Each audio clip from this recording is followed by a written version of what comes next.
আসসালামু আলাইকুম ভিউয়ার্স, রেহেনা রান্নাঘরে আপনাদেরকে স্বাগতম। আশা করি দেশ ও প্রবাসে যাই যেখানে আছেন আল্লাহর রহমতে ভালো আছেন, সুস্থ আছেন। আজকে আমি আবার একটা দারুণ মজার রেসিপি নিয়ে চলে এসেছি। আজকে আমি হাতে মাখা খাসির মাংস রান্না করে দেখাবো।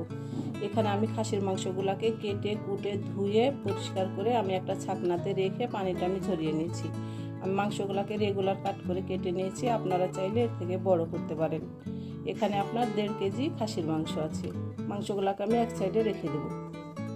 কড়াইটা আমি নিয়ে নিয়েছি, এবার আমি দিয়ে দেবো তেল। এখানে আমি দিয়ে দেবো রেগুলার তেল, সয়াবিন তেল। আমি 1 কাপ তেল দিয়ে দিলাম। আমি দিয়ে দেবো গরম মশলা।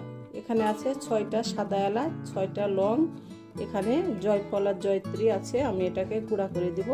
এখানে 4 টুকরা দারুচিনি আছে, 15-20টা গোলমরিচ আছে, কালো এলাচ বা শাহি এলাচ, 2টা তেজপাতাকে আমি মধ্যে করে নিয়েছি। আমি গরম মশলাগুলো দিয়ে দিলাম। আমি জয়ফল আর জয়ত্রীটাকে আমি একটু হাত দিয়ে আমি গুঁড়া করে নেব। জয়ফল আর জয়ত্রীটাকে আমি গুঁড়া করে নিয়েছি, আমি দিয়ে দিলাম। আমি এখানে দিয়ে দেবো 1 কাপ পেঁয়াজ কুচি। আমি এবার দিয়ে দেবো মাংস। আমি দিয়ে দেবো আদা বাটা 2 চামচ, রসুন বাটা 2 চামচ। আমি এবার দিয়ে দেবো গুঁড়া মশলা। এখানে আছে ধনিয়ার গুঁড়া 1 চামচ, মরিচের গুঁড়া 1 চামচ, জিরার গুঁড়া 1 চামচ, হলুদের গুঁড়া 1/2 চামচ, স্বাদ অনুযায়ী লবণ। আমি এবার মাংসগুলোকে ভালো করে হাত দিয়ে ম্যারিনেট করে নেব। এটা আপনাকে ভালো করে হাত দিয়ে আপনাকে ম্যারিনেট করে নিতে হবে, এটা চামচ ব্যবহার করা যাবে না। হাত দিয়ে ভালো করে ম্যারিনেট করে নিলে আপনার মাংসটার প্রত্যেকটা কোনায় কোনায় আপনার মশলা ঢুকে যাবে এবং মাংসটা খেতে অসম্ভব মজা হবে। মাংসটাকে আমি ভালো করে ম্যারিনেট করে নিয়ে আমি ফিরে আসতেছি। মাংসটা আমার ভালোভাবে ম্যারিনেট করা হয়ে গেছে। এবার মাংসটাকে আমি ঢাকনা দিয়ে ঢেকে 1 ঘন্টা রেস্টে রেখে দেবো। আপনাদের হাতে যদি সময় থাকে তাহলে অবশ্যই 1 ঘন্টা রেস্টে রেখে দেবেন। হাতে যদি সময় না থাকে তাহলে 30 মিনিট রেস্টে রাখার চেষ্টা করবেন। 1 ঘন্টা পরে আমি ঢাকনাটা উঠিয়ে নিলাম।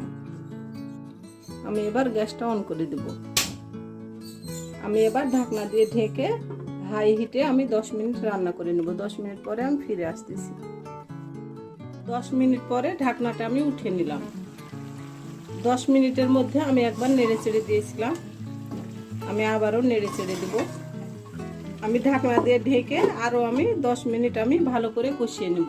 10 মিনিট পরে আমি ফিরে আসছি। 10 মিনিটের মধ্যে আমি 2-1 বার নেড়ে চেড়ে দেব। 10 মিনিট পরে আবার আমি ঢাকনাটা উঠিয়ে নিলাম। দেখুন আমার মাংস থেকে কত পানি বের হয়েছে। আমি এখানে 1 ফোঁটাও পানি আমি ব্যবহার করিনি।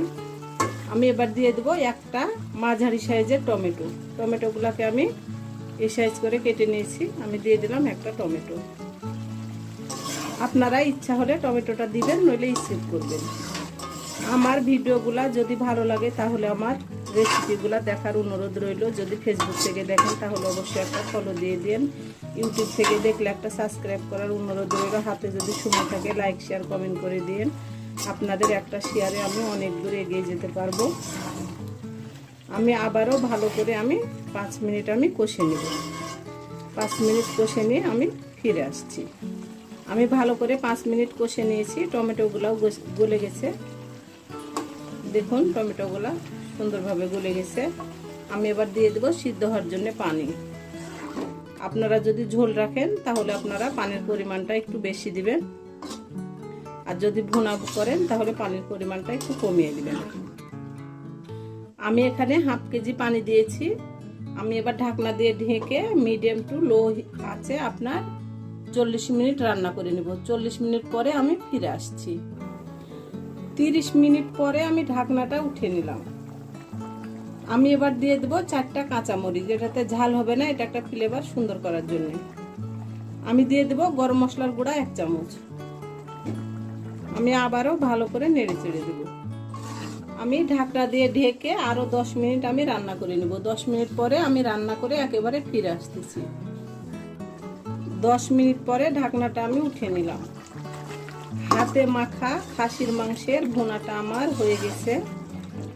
আমি এভাবে রাখবো। আমি এবার গ্যাসটা অফ করে দেব।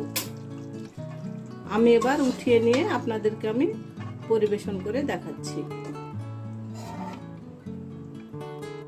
আমার পরিবেশন করা। আশা করি আমার রেসিপিটা অবশ্যই ভালো লাগবে। যদি ভালো লাগে তাহলে আমার চ্যানেলটিতে লাইক কমেন্ট শেয়ার করতে ভুলবেন না। বেশি বেশি করে সাবস্ক্রাইব করার অনুরোধ রইল। তাহলে আজকের মতো এখানে বিদায়, আবার অন্য কোনো রেসিপি নিয়ে আসবো। সবাই ভালো থাকবেন। আল্লাহ হাফেজ।